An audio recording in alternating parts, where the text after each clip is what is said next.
देवी भक्तों के लिए देवी सप्तशती ग्रंथ एक वरदान है। इस ग्रंथ की रचना मार्कंडेय पुराण में है, जिसमें कुल 13 अध्यायों में 567 श्लोकों और 700 मंत्रों द्वारा श्री महाकाली, श्री महालक्ष्मी और श्री महासरस्वती इन 3 देवियों का वर्णन किया गया है। और इन्हीं के कारण यह ग्रंथ सप्तशती अथवा दुर्गा सप्तशती के नाम से प्रचलित है। श्री महाकाली का देवी कवच स्तोत्र और श्री महालक्ष्मी का अर्गला स्तोत्र तथा श्री महासरस्वती का कीलक स्तोत्र ये सप्तशती के मुख्य अंग है। इन 3 स्तोत्रों के साथ श्री सप्तशती स्तोत्र का नित्य पठन अथवा श्रवण करने से साधक को श्री सप्तशती ग्रंथ का पुण्य प्राप्त होता है और शक्ति, धनधान्य, संपत्ति, विद्या, लाभ और यश प्राप्ति होती है। प्रस्तुत है देवी कवचम, देवी अर्गला स्तोत्रम, देवी कीलक स्तोत्रम और देवी सप्तशती स्तोत्रम।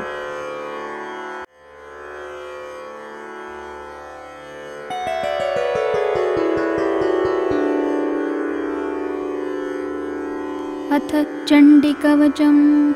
श्री गणेशाय नमः। श्री सरस्वत्यै नमः। श्री गुरुभ्यो नमः। श्री कुलदेवतायै नमः। अविघ्नमस्तु। ओम नारायणाय नमः। ओम नराय नरोत्तमाय नमः। ओम महाकाली देव्यै नमः। ओम महालक्ष्मी देव्यै नमः। ओम महासरस्वती देव्यै नमः। ओम वेदव्यासाय नमः। अस्य श्री चण्डीकवचस्य ब्रह्मा ऋषिः अनुष्टुप् चामुण्डा देवता अङ्गन्यासोक्तमातरो बीजं दिग्बन्धदेवतास्तत्त्वं। श्रीजगदम्बा प्रीत्यर्थे सप्तशती पाठाङ्गजपे विनियोगः। ॐ नमश्चण्डिकायै। ॐ मार्कण्डेय उवाच।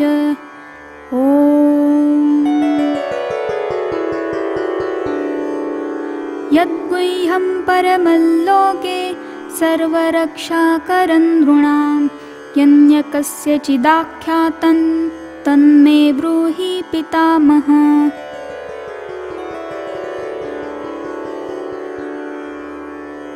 ब्रह्म उवाच।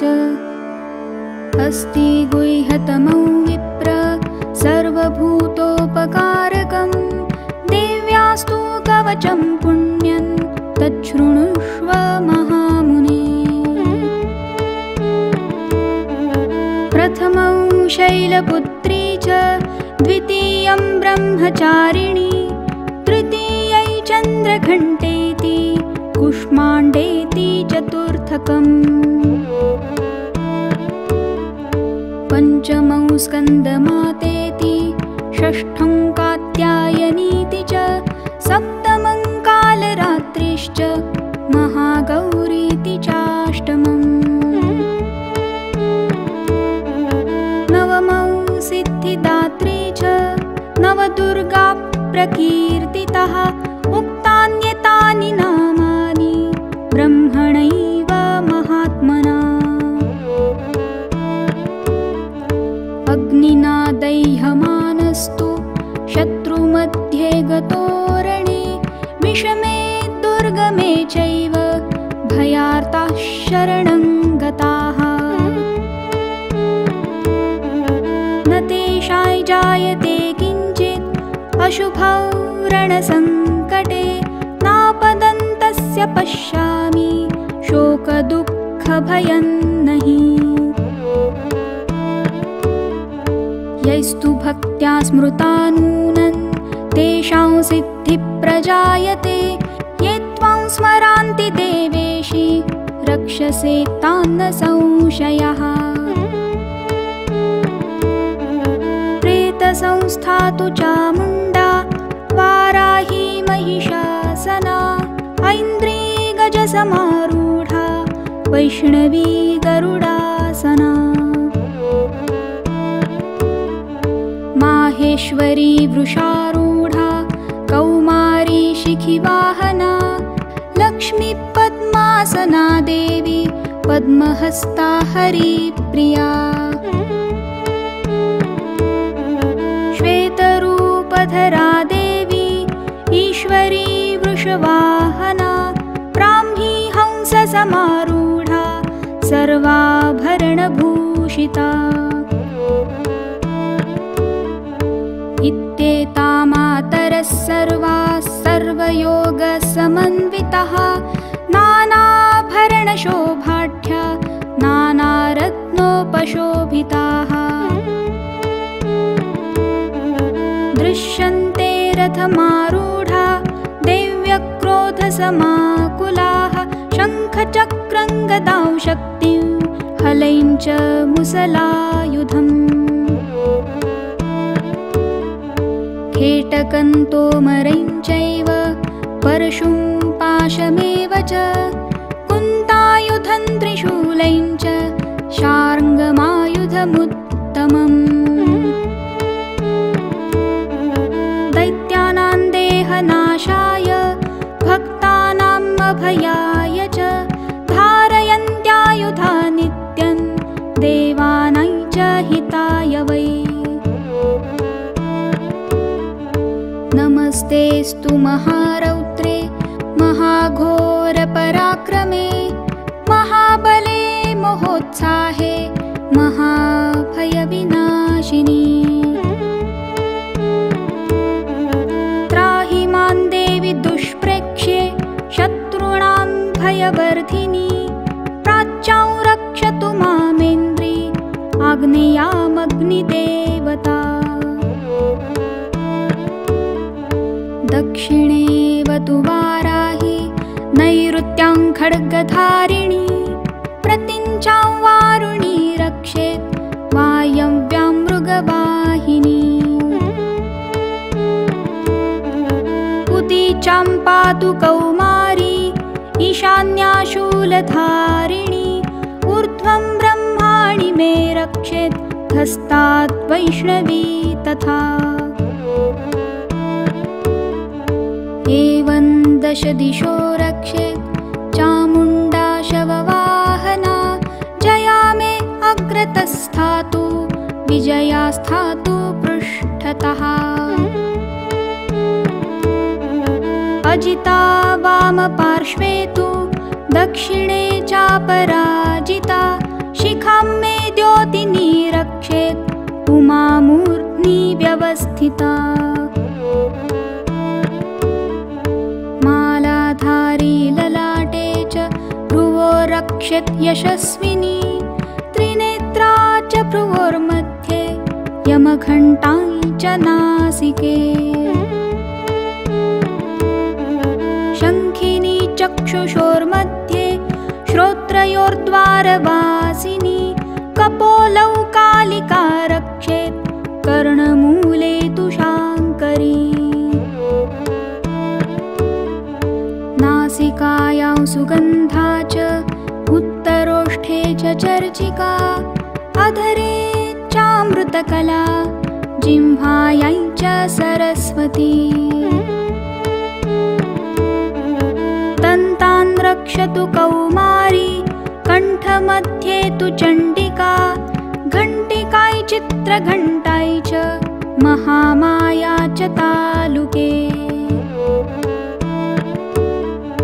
कामाक्षी चिबुकं रक्षेत् वाचं मे सर्वमङ्गला। ग्रीवायां भद्रकाली च पृष्ठवंशे धनुर्धरी। नीलग्रीवा बहिः कण्ठे नलिकान्नलकूवरी।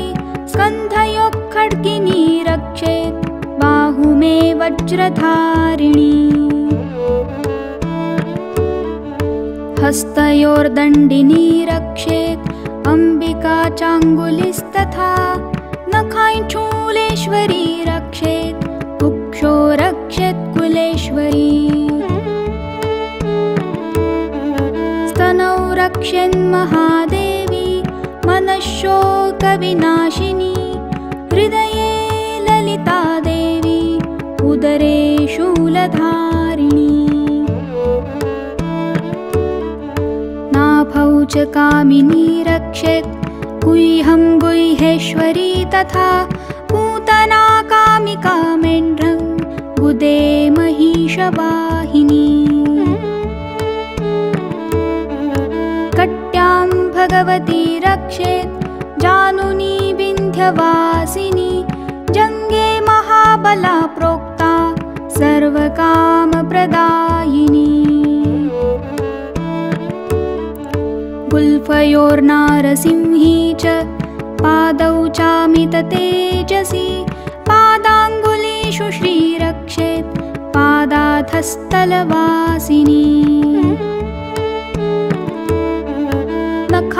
नखान्दंष्ट्राकराली च केशांश्चैवोर्ध्वकेशिनी रोमकूपेषु कौबेरी त्वचौ वागीश्वरी तथा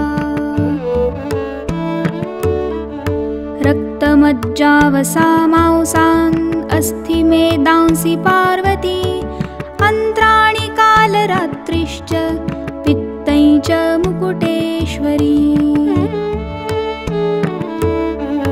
पद्मावती पद्मकोशे कफे चूडामणिस्तथा ज्वालामुखी नखज्वाला अभेद्या सर्वसन्धिषु शुक्रं ब्रह्माणि मे रक्षेत् छायां छत्रेश्वरी तथा अहङ्कारं मनोबुद्धिं रक्ष मे धर्मचारिणी प्राणापानौ तथा व्यानम् उदानै च समानकं वज्रहस्ता च मे रक्षेत् प्राणं कल्याणशोभना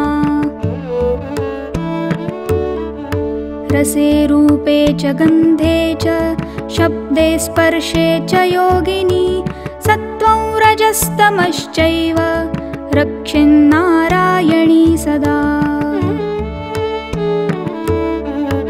आयुरक्षतु वाराही धर्मरक्षतु वैष्णवी यशः कीर्ति च लक्ष्मी च धनं विद्या च चक्रिणी गोत्रमिन्द्राणि मे रक्षेत् पशुं मे रक्ष चण्डिके पुत्रान् रक्षेत् महालक्ष्मी भार्यां रक्षतु भैरवी पन्थान् सुपथा रक्षेन्मार्गक्षेमकरी तथा राजद्वारे रक्षेत् विजया सर्वतः स्थिता रक्षाहीनं तु यत्स्थानौ वर्जितं कवचेन तु तत्सर्वरक्ष मे देवी जयन्ती पापनाशिनी पदमेकं न गच्छेतु यदिच्छेच्छुभमात्मनः कवचेनावृतो नित्यै यत्र यत्रैव गच्छति तत्र तत्रार्थलाभश्च विजयः सार्वकामिकः यं यै चिन्तयते कामं तं प्राप्नोति निश्चितम् परमैश्वर्यमतुलं प्राप्स्यते भूतले पुमान् निर्भयो जायते मर्त्यः सङ्ग्रामेष्वपराजितः त्रैलोक्ये तु भवेत् पूज्यः कवचेनावृतः पुमान् इदं तु देव्याः कवचं देवानामपि दुर्लभम् यः पठेत् प्रयतो नित्यै त्रिसन्ध्यौ श्रद्धयान्वितः दैवी कला भवेत् तस्य त्रैलोक्येऽप्यपराजितः जीवेत् वर्षशतं साग्रम् अपमृत्युर्न विवर्जितः नश्यन्ति व्याधयः सर्वे लूता विस्फोटकादयः स्थावरै जङ्गमै चैव कृत्रिमै चापि यद्विषम् आभिचाराणि सर्वाणि मन्त्रयन्त्राणि भूतले भूचराख्येचराश्चैव जलजाश्चोपदेशिकः सहजाः कुलजामालाश्चाकिनी डाकिनी तथा अन्तरिक्षचराघोरा डाकिन्यश्च महाबलाः ग्रहभूतपिशाचाश्च यक्षगन्धर्वराक्षसः ब्रह्मराक्षसवेतालाः कुष्माण्डा भैरवादयः नश्यन्ति दर्शनात् तस्य कवचे हृदि संस्थिते मानोन्नतिर्भवेद्राज्ञ स्तेजो वृद्धिकरं परं यशसा वर्धते सोऽपि कीर्तिमण्डितभूतले जपेत् सप्तशती चण्डी कृत्वा तु कवचं पुरा यावत् भूमण्डलं धत्ते सशैलवनकाननम्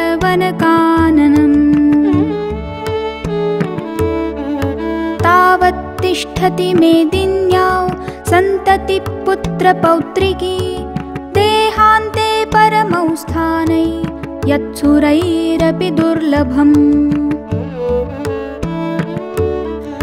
प्राप्नोति पुरुषो नित्यं महामाया प्रसादतः लभते परमौ रूप शिवेन सह मोदते इति वाराहपुराणे हरिहरब्रह्मविरचितं देव्याः कवचम्।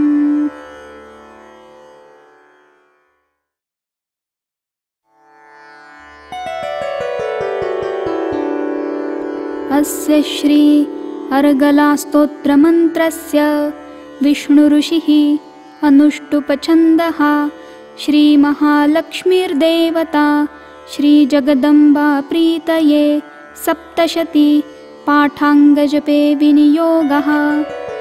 ॐ नमश्चण्डिकायै मार्कण्डेय उवाच। ॐ जयन्ती मङ्गलाकाली भद्रकाली कपालिनी दुर्गा क्षमा शिवा धात्री स्वाहा स्वधा नमोऽस्तुते। दुर्गा क्षमा शिवा धात्री स्वाहा स्वधा नमोऽस्तुते।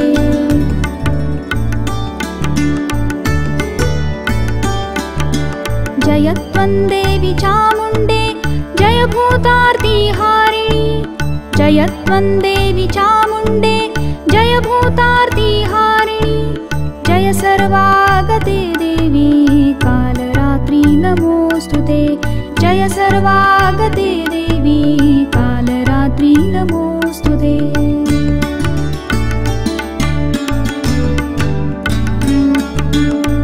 मधुकैटभविद्रावि विधातृवरदे नमः। रूपं देहि जयं देहि यशो देहि द्विषो जहि। रूपं देहि जयं देहि यशो देहि द्विषो जहि।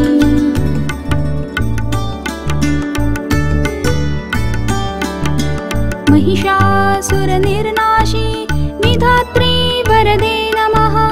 महिषासुरनिर्नाशी विधात्री वरदे नमः। रूपं देहि जयं देहि यशो देहि द्विषो जहि। रूपं देहि जयं देहि यशो देहि द्विषो जहि।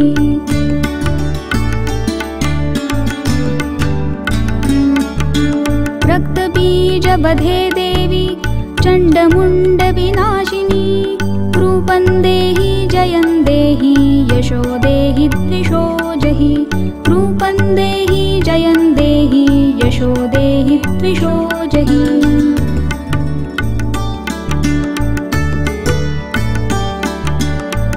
शुम्भस्य निशुम्भस्य धूम्राक्षस्य च मर्दिनी शुम्भस्य निशुम्भस्य धूम्राक्षस्य च मर्दिनी रूपं देहि जयं देहि यशो देहि द्विषो जहि रूपं देहि जयं देहि यशो देहि द्विषो जहि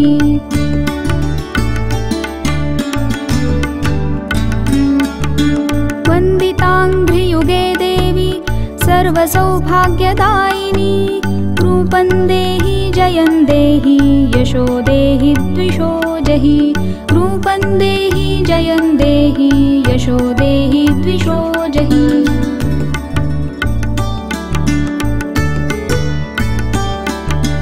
अचिन्त्यरूपचरिते सर्वशत्रुविनाशिनी अचिन्त्यरूपचरिते सर्वशत्रुविनाशिनी रूपं देहि जयं देहि यशो देहि द्विषो जहि रूपं देहि जयं देहि यशो देहि द्विषो जहि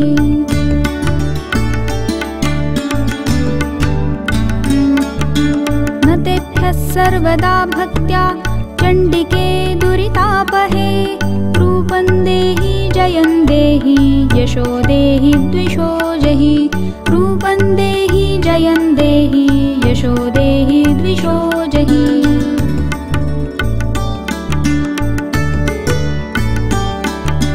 स्तुवद्भ्यो भक्तिपूर्वं त्वां चण्डिके व्याधिनाशिनी स्तुवद्भ्यो भक्तिपूर्वं त्वां चण्डिके व्याधिनाशिनी रूपं देहि जयं देहि यशो देहि द्विषो जहि रूपं देहि जयं देहि यशो देहि द्विषो जहि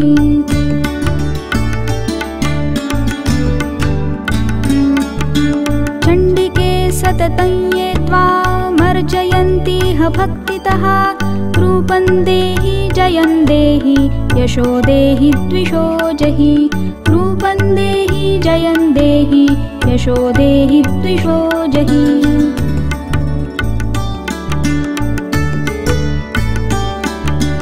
देहि सौभाग्यमारोग्यं देहि देवि परमं सुखं देहि सौभाग्यमारोग्यं देहि देवि परमं सुखं रूपं देहि जयं देहि यशो देहि द्विषो जहि रूपं देहि जयं देहि यशो देहि द्विषो जहि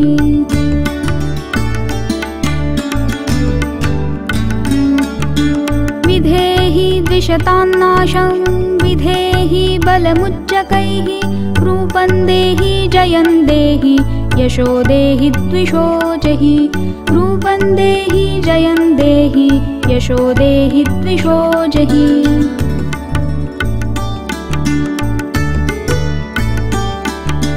विधेहि देवि कल्याणं विधेहि परमां सुखं विधेहि देवि कल्याणं विधेहि परमां सुखं रूपं देहि जयं देहि यशो देहि द्विषो जहि रूपं देहि जयं देहि यशो देहि द्विषो जहि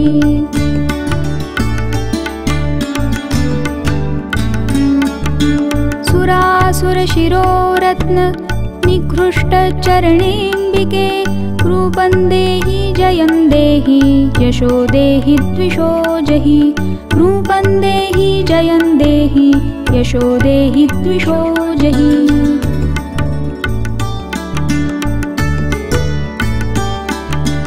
विद्यावन्तं यशस्वन्तं लक्ष्मीवन्तं जनं कुरु विद्यावन्तं यशस्वन्तं लक्ष्मीवन्तं जनं कुरु रूपं देहि जयं देहि यशो देहि द्विषो जहि रूपं देहि जयं देहि यशो देहि द्विषो जहि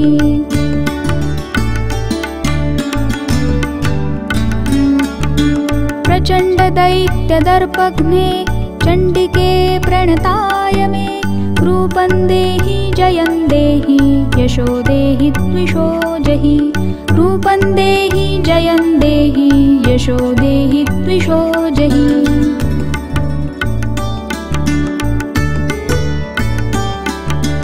चतुर्भुजे चतुर्वक्त्र संस्तुते परमेश्वरी चतुर्भुजे चतुर्वक्त्र संस्तुते परमेश्वरी रूपं देहि जयं देहि यशो देहि द्विषो जहि रूपं देहि जयं देहि यशो देहि द्विषो जहि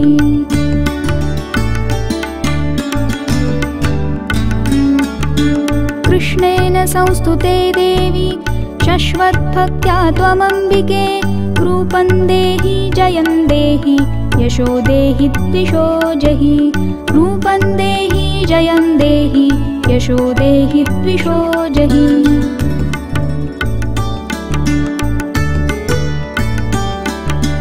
हिमाचल सुतानाथ संस्तुते परमेश्वरी हिमाचल सुतानाथ संस्तुते परमेश्वरी रूपं देहि जयं देहि यशो देहि द्विषो जहि रूपं देहि जयं देहि यशो देहि द्विषो जहि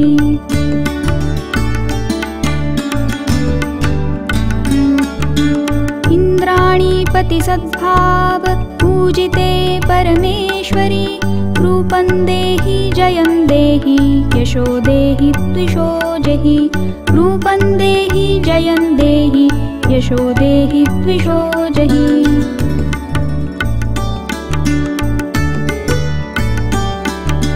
देवी प्रचंड दोर्दंड दैत्यदर्प विनाशिनी देवी प्रचंड दोर्दंड दैत्यदर्प विनाशिनी रूपं देहि जयं देहि यशो देहि द्विषो जहि रूपं देहि जयं देहि यशो देहि द्विषो जहि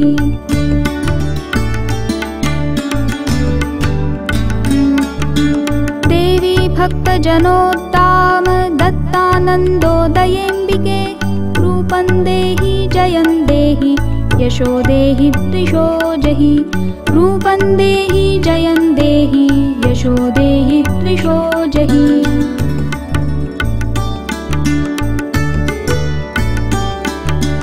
पुत्रान् देहि धनं देहि सर्वकामांश्च देहि मे पुत्रान् देहि धनं देहि सर्वकामांश्च देहि मे रूपं देहि जयं देहि यशो देहि द्विषो जहि रूपं देहि जयं देहि यशो देहि द्विषो जहि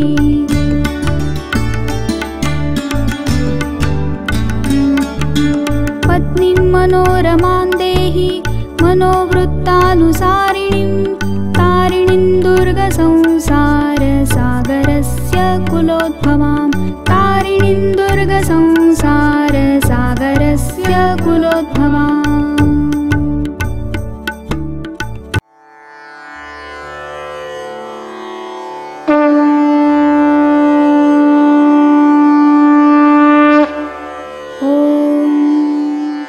अस्य श्रीकीलकस्तोत्रमन्त्रस्य शिवऋषिः अनुष्टुपछन्दः श्रीमहासरस्वती देवता श्रीजगदम्बा प्रीत्यर्थं सप्तशती पाठाङ्गजपे विनियोगः। ॐ नमश्चण्डिकायै। ॐ मार्कण्डेय उवाच। ॐ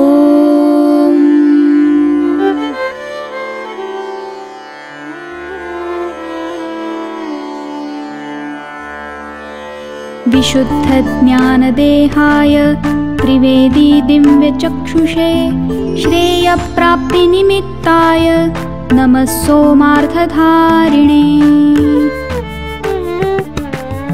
सर्वमेतद्विनायस्तु मन्त्राणामपि कीलकं सोऽपि क्षेममवाप्नोति सततं चाप्यतत्परः। सिद्ध्यन्तुच्चाटनादीनि वस्तूनि सकलान्यपि एतेन स्तुवतान्नित्यं स्तोत्रमात्रेण सिद्ध्यति।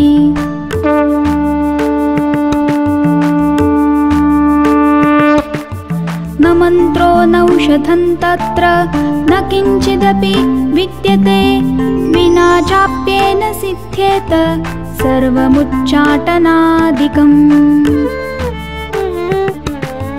समग्राण्यपि सिद्ध्यन्ति लोकशङ्कामिमौ हरः कृत्वा निमन्त्रयामास सर्वमेवमिदौ शुभम् स्तोत्रं वै चण्डिकायास्तु तच्च गुह्यै चकारसः समाप्तिर्न च पुण्यस्य तां यथावन्नियन्त्रणा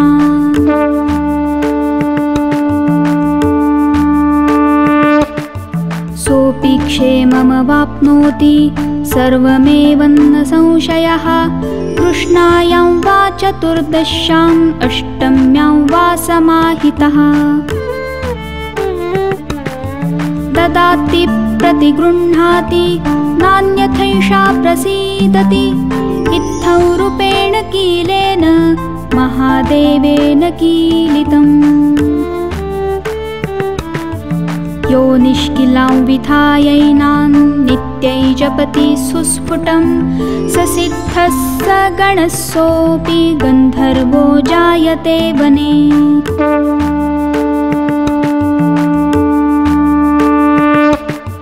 न चैवाप्यटतस्तस्य भयं क्वापि हि जायते नापमृत्यो वशं याति मृतो मोक्षमवाप्नुयात्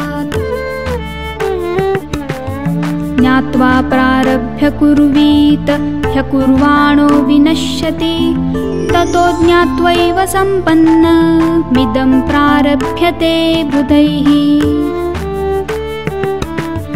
सौभाग्यादि च यत्किञ्चित् दृश्यते ललनाजने तत्सर्वं तत्प्रसादेन तेन चाप्यमिदं शुभम्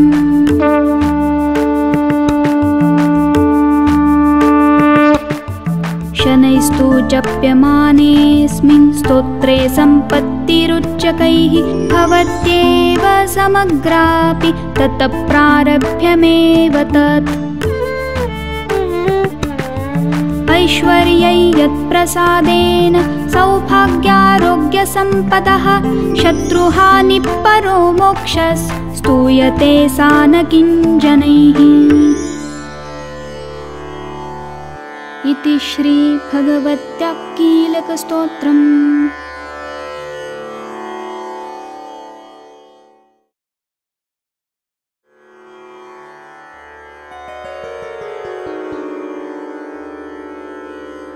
या माया मधुकैटभप्रमथनी या महिषासुरन्मूलिनी या धूम्रेक्षणचण्डमुण्डमैहनी या रक्तबीजनाशिनी शक्तिशुम्भनिशुम्भदैत्यदलिनी या सिद्धिलक्ष्मीपरा सा चण्डी नवकोटिमूर्तिसहिता मां पातु विश्वेश्वरी स्तुता सुरैर्पूर्वमभीष्टसंश्रयात् तथा सुरेन्द्रेण दिनेषु सेविता करोतु सा नः शुभहेतुष्वरी शुभानि भद्राण्यपि हन्तु चापदः या साम्प्रतै चौद्धतदैत्यतापितैरस्माभिरीशा च सुरैर्नमस्यते करोतु सा नः शुभहेतुष्वरी